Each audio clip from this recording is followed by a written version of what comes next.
We did this after a conference when I was back in DC in 2009.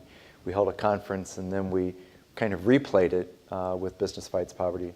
And it was really a great success, and it gives everybody a lot of time to really get into the material. We will have these focused discussions with the authors at 10 a.m. on Wednesdays, as Levon indicated. But the forums are actually open now. So if you want to start looking at material that's already been posted and make comments, the conversation can run asynchronously. And that's what happened last time. We had well over 1,000 participants. And during the week, you would just see the questions coming in literally around the world, as you would see the sun come up and go down in the day. And it was kind of fun to see. And so there will be that focused attention, but you can start making comments and asking questions at any time that you want, with each week, again, having kind of a specialized theme. And it's a way, I mean, I've done a lot of conferences. I've run about 20 conferences or so at this point, about 12 or 13 on business and peace. And I always like to try to strike a balance between kind of a small, close-knit group that can talk, where people aren't afraid to stick up their hand in front of 3,000 people or something like that, and at the same time to have it disseminated so that people can hear what people are doing. And I think that technology helps us do that. We can have a small group where I don't think anybody felt particularly inhibited by raising their hand and speaking up, but at the same time, others can join in as they see this event and they see other events as we go forward. So I think it'll be a neat program, and I encourage you. It's free to sign up, and I think there'll be more material, including a lot of the material that answers a lot of the questions, or not answers, but at least addresses some of the questions that we've been talking about today. Because we had a lot of great theoretical, a lot of good examples, a lot of good dialogue, a lot of good frameworks, but we are going to be talking about some specific examples. And we will be talking about ways in which you can specifically try to measure the ways that business can contribute to peace.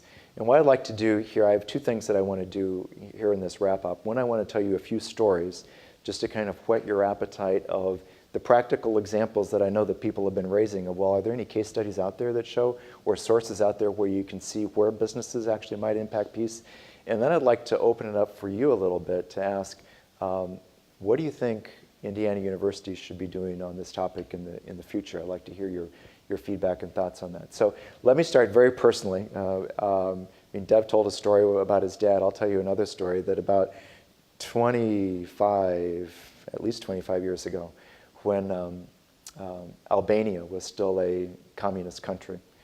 I was living in the south suburb of Chicago, and a lot of refugees were sneaking out of Albania into then what was seen as an oasis of Budapest, capital Yugoslavia, just went out of my head. Belgrade, thank you. I knew it had to be, it just went out of my head there. So, and they were living in refugee camps there. And the State Department approved that if there were American families who would welcome a refugee and either into their house or provide an apartment for them for 3 months, teach them some English, help them get their jobs, and help with immigration forms, that they would approve them going from Yugoslavia to the US. And so we looked at ourselves and we said, we have a kind of a big empty house. There were no kids or anything like that. So we said, let's have them come over. And so there was a fellow, I won't name his name, particularly since this could be streamed worldwide, but there was a fellow who came over. He was 24 years old. He identified himself as, on his kind of his little resume that he wrote, as a chief. And so we thought, surely that's has to be a misprint. He surely meant chef. And here, isn't this karma that we do this humanitarian thing, and neither of us could cook with the darn anyway. And we get a chef in the house, and he arrived. And it was no typo. He was a chief. He was a chief of a brigade of agricultural workers who would harvest food, plants, corn, stuff like that. So anyway, fortunately, he spoke some English. He was the best English speaker of everybody that we had that came over in that group.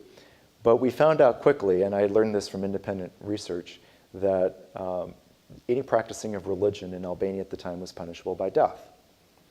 And my background is I have a master's and a PhD in theology, so those kinds of things are of interest to me. And so one night after dinner, the fellow asked, so who's God?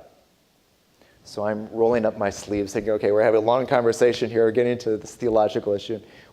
I wasn't 30 seconds into my response when he said, I hate Muslims. I said, how can you hate Muslims? You don't even know what God is. He said, I hate Muslims. I said, why? He said, because I was raised Catholic. So what does it mean to be raised Catholic in Albania? It means I hate Muslims. I said, but what is it about the Catholic tradition? I went to Notre Dame, so I'm not Catholic, but I went to Notre Dame, so I kind of get the Catholic stuff, you know. And so I said, well, what is it about the Catholic tradition that causes you to hate Muslims? I hate them. Why? Because they're Muslims. We went around for 2 hours on this, and I never got any further advanced than that the sole thing that he knew is his identity of someone, quote, raised Catholic, even though he had no access to a Bible or anything, or a priest, was that he hated Muslims. And so then I said, so what'd you do during the day? He said, well, I was chief. And I said, so who did you work with? A bunch of guys. I said, well, were they, quote, Muslim? Were they Catholic? They were about half and half. Well, what'd you think of the Muslims? They were all right. They were all right?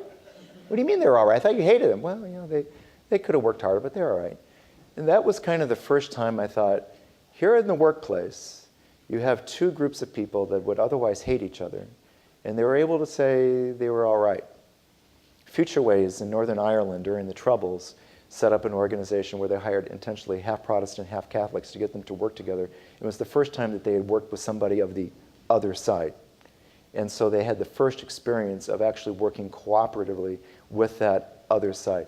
And to me, those are some of the very small enemy has a face kind of examples where you can transform what people think of a hated enemy into someone that at least you're trying to make money with.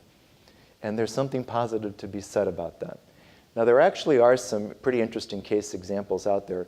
To my mind, the finest organization on business and peace that I would highly recommend that you take a look at is the Business for Peace Foundation, headquartered in Oslo, Norway, founded by Per Saxegard, who interestingly enough is an investment banker. And so it's kind of interesting to see an investment banker who has put himself and his own money and his own career at the forefront of talking how businesses creating peace is going to be the wave of the 21st century in order to be successful as a business. Per's organization has an annual summit in May where they give 2 to 4, sometimes 5 awards to honorees of business people whose activities are contributing to peace. In the special issue, John Katsos, former student of mine, and I helped a little bit, but John did 95% of it, so I can't claim too much credit, although I get a byline on it. Interviewed 2 or 3 of those honorees so that you can get a sense of some of the things that they do. And so I would keep an eye on that. The U.S. State Department has had a neat program that was established by Madeleine Albright, who was the speaker at my first Business and Peace conference. And Albright set up something called the Award for Corporate Excellence. It has continued on, at least to my knowledge, at least up to 3 years ago when I left DC, by both Republicans and Democrats, that awards 3 to 5 awards each year for companies whose work has been so helpful to diplomatic relations between the U.S. and the country where that company is doing work, that it improves diplomatic relations between the two countries. So the UN has done some other examples on this as well. So there are examples out there that look specifically at the way that businesses are contributing to peace from some institutions that have really made this a primary focus. And one final thing that I would put, there's all kinds of case studies and stuff like that on ethical business behavior and stuff like that. But one tweak that I would like to put to the CSR issue, because I'm not that big of a fan of CSR either, like Dove is, although I think there's a difference between philanthropic CSR and strategic CSR. But I'm just finishing a book. In fact, it'll probably go in the mail tonight, the final manuscript. We've been through reviews for Stanford University Press. My co-author is Countess Alexandra of Denmark. So we have who is the chair of an ethics committee of a Swiss pharmaceutical. And so we have a European and a US perspective on this. And we interviewed 25 CEOs from both the US and Europe of what were really bad corporate behavior and what was really good corporate behavior. So it wasn't us identifying, it was what the executive said. And this wasn't on peace per se, this was just on ethics. But the title of the book is The Sincerity Edge. And our argument is that there is a paradox that ethical business behavior is most profitable when it is done for sincere reasons. That there always has to be a bottom line. Companies have to manage according to the bottom line.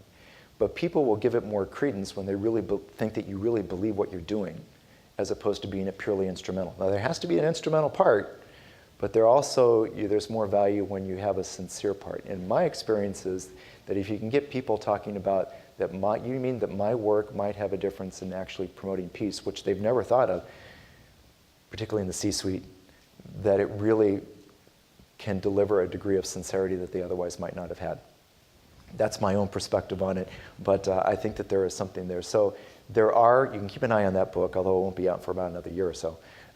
But you can keep an eye on that, and my point is that there are examples out there. You'll see some in here. There's somebody mentioned earlier, a great story from Coca-Cola about some of the things that they're doing in this issue.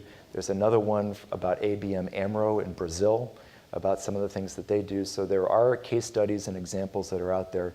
And I fully agree with Dev that one of the things that educational institutions have to do is to get these out more so that people can say this really does happen, or it really could happen. But I just want to let you know that those things are out there. I thought that this was a great forum today. It was fun to watch the contributions and to listen to the contributions. As many of these as I've been to over the years, you always learn more things, and you learn new things, and you hear new voices, and you get excited of what happens if everybody walks out of here and continues to talk about these kinds of things. It's really fun stuff, and so I'm really grateful for all of you for being here today, and I'm also hoping that you'll participate in this online conference that we're going to have. There's another conference that I want to advertise, and then I want to open it up to hear what thoughts you may have of what IU might do in this space. We are going to have another conference at IU in May that has business and peace in it, but it's going to have one other dimension to it as well, and that is music. There's a little bit of history on this. One of my favorite speakers that I ever had on a business and peace conference was an architect. And I thought, because I was wondering, what would the architects say of how you construct workplaces where that might be more peaceful? And I was fully expecting the architect to say you should have round tables and nothing with an edge, that everything would be kind of soft and round and nothing hard or anything like that. And she said, well, you need to ask the people who work there what they would like. It's like, okay, I hadn't thought about that one before, but it also pointed to some universal features of people wanting voice. They want buy-in. They want to have something that they have some ownership in. Well, I won't tell the story, but I got my career started in teaching because I actually sang a song right, and a local department chair liked it, and so he asked me to teach. Believe it or not, that's how I got my start 30 years ago. And so I've always had this affection or avocation for music.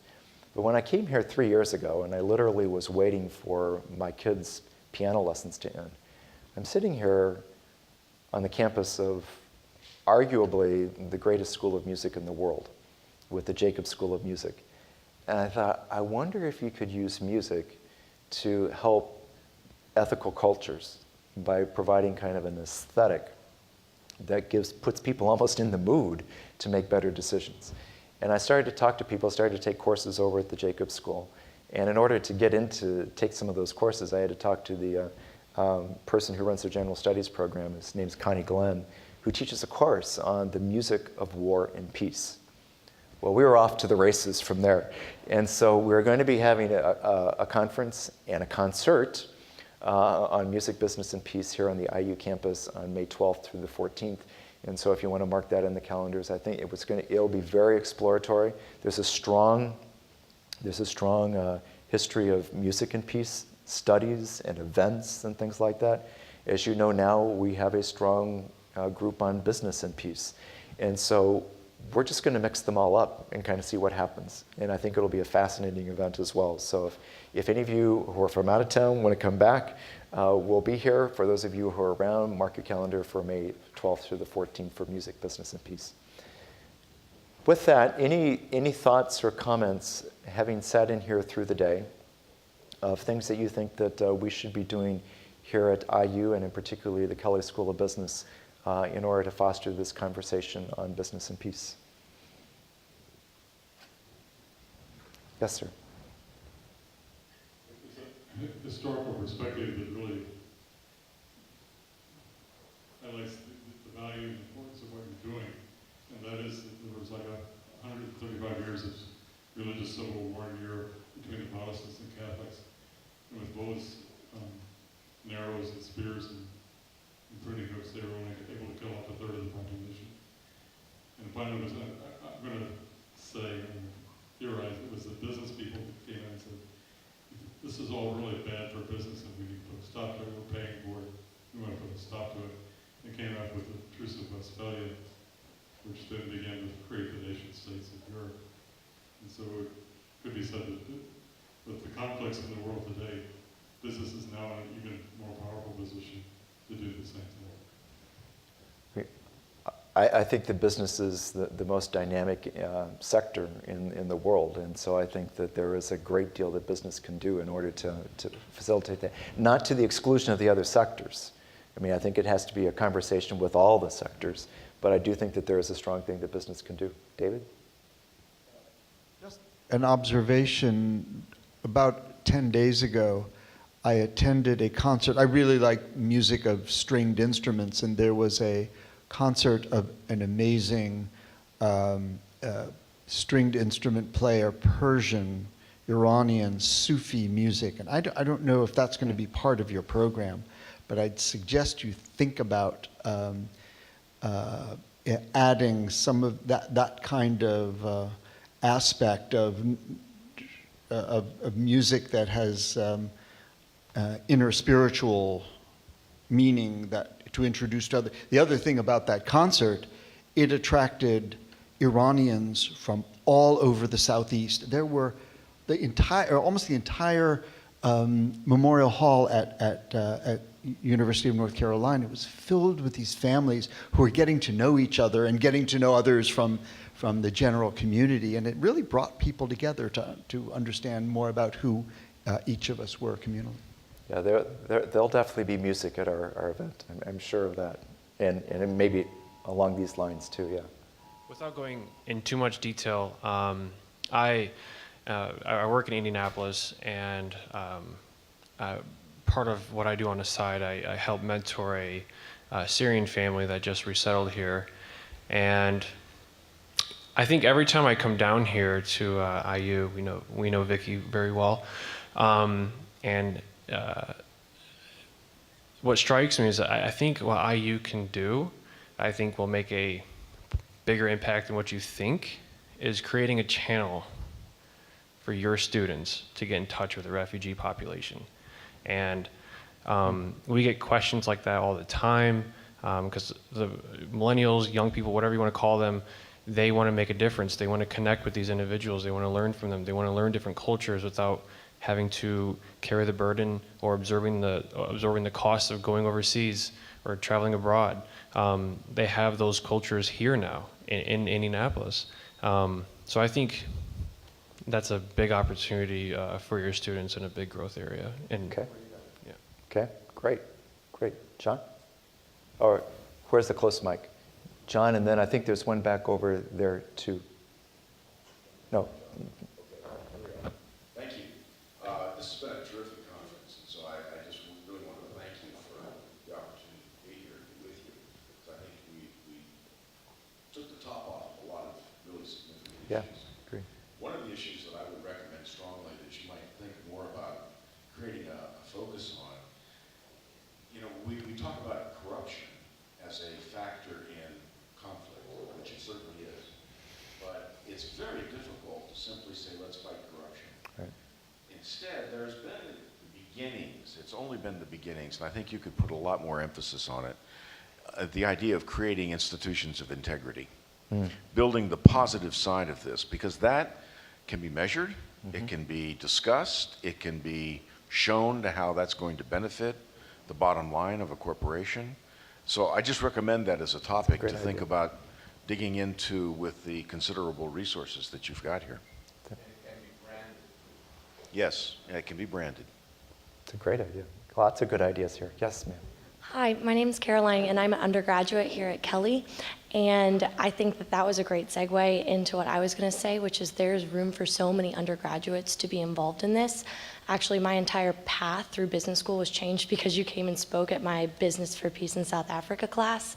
Before that, I had not even registered that there was a connection between business and peace. I thought I was going to use these foundational skills and go work for a nonprofit.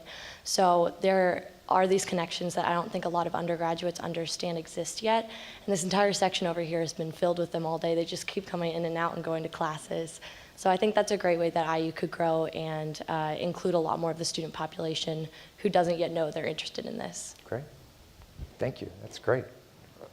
Anyway, those are 4 great comments right there. That was worth the time in and of itself. Anybody else? Yeah. Toby? Thank you. I echo what John said. This was just a fantastic conference with just great people. And I always say when a business owner leaves his business or her business, be gone for the whole day. It's got to be of value. This has been super valuable. So I feel like I owe you all money for being. I'm not. I'm not suggesting. Here's my card. Right, I got you. Great program. I think there's something to be said in the scriptures about music and what it can do. And so I echo that.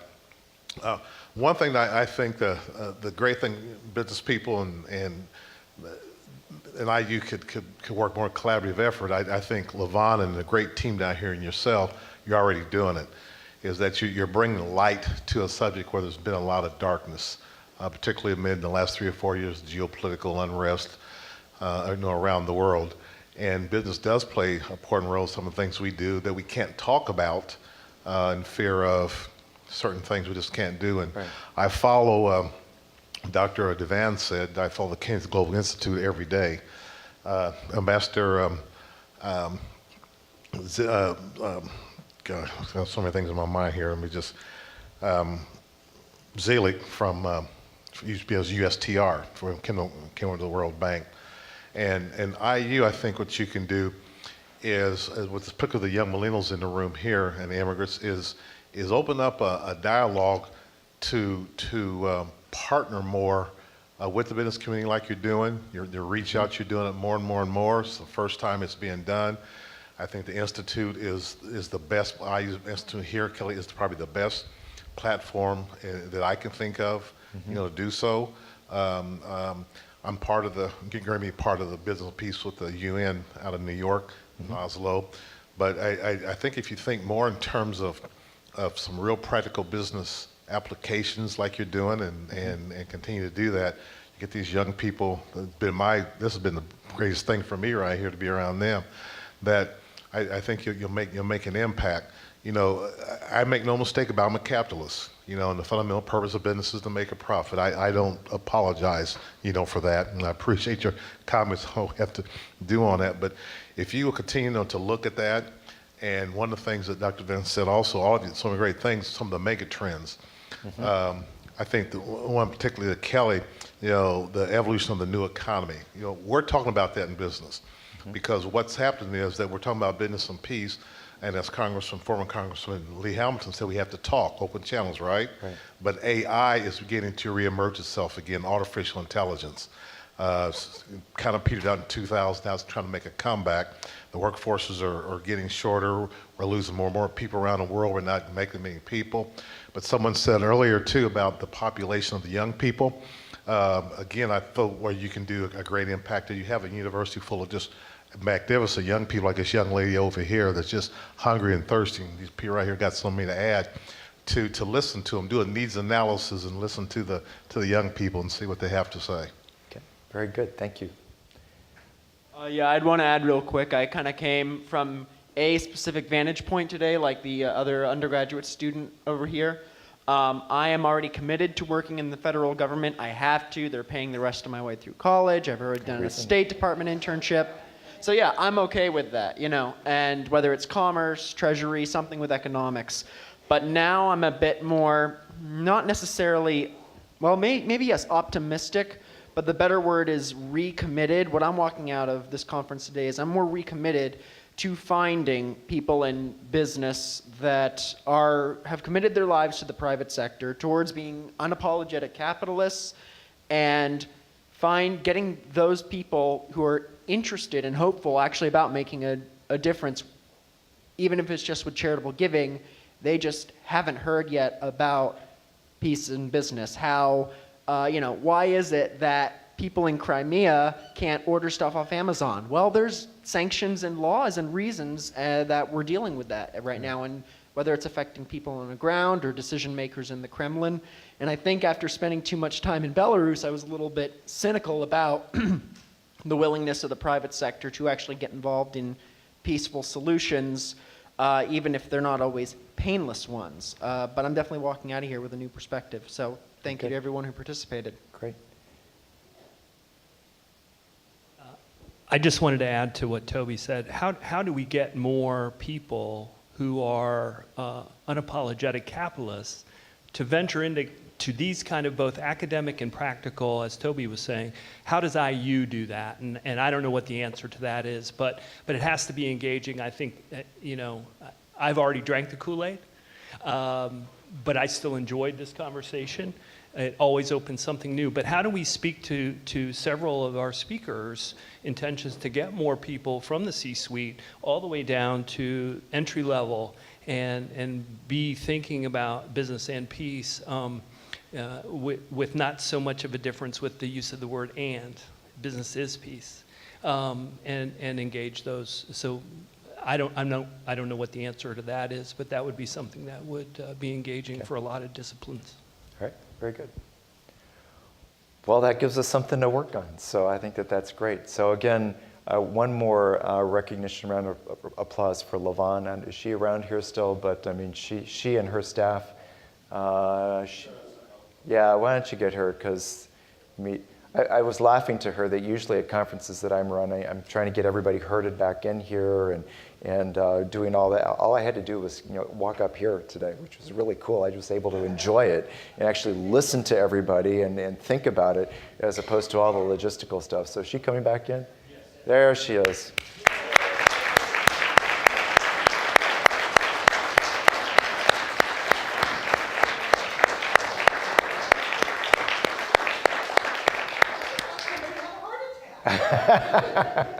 So thank you again for all coming. Safe travels back to where you were coming from, and I hope to be seeing you again in the near future. Thank you.